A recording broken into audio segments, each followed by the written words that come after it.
Life for August is focused on getting you and the kids ready for back to school. Earlier, we talked about setting up a sleep routine, which included getting rid of technology at night and establishing bedtime rituals. But there's more. Kids tend to do better when those routines are involved, and sleep routines are only half of it. Our Caroline Flynn is live with more tips, setting up routines for your kids with a local expert.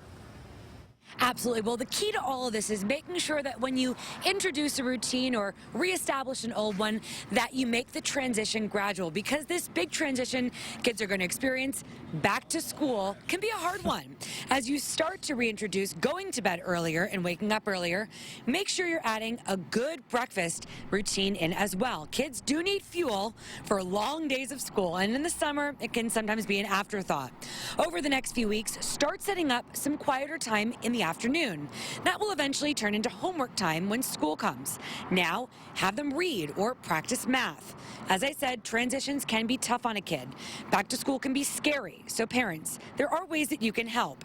Dr. Hudon with Providence Grand Pediatrics says it's important to be validating your child's concerns.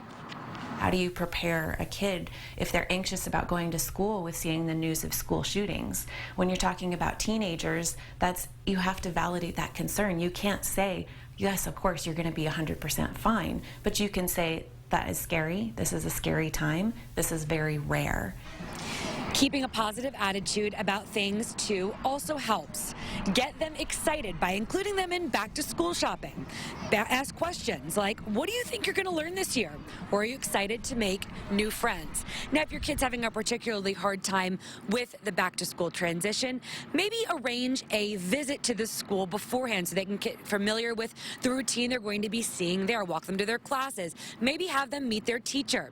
Or set up a play date with an old friend from last year's class. Live this morning on the Sky Deck, Caroline Flynn, 4 News Now.